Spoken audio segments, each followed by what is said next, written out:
test video for Permobil M300 seat tilt. I don't have the bracket with this one. There is a crack there, as you can see on the shell, as listed in the description. There's another crack there. There's a crack there.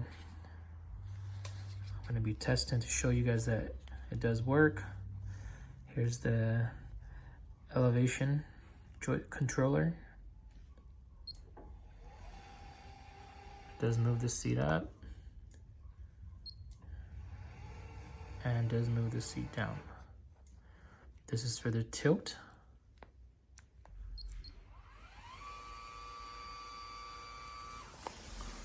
It does tilt. Tilts back. Seat does go up and down.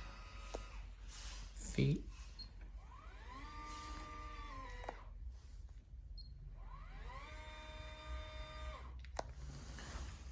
Working unit.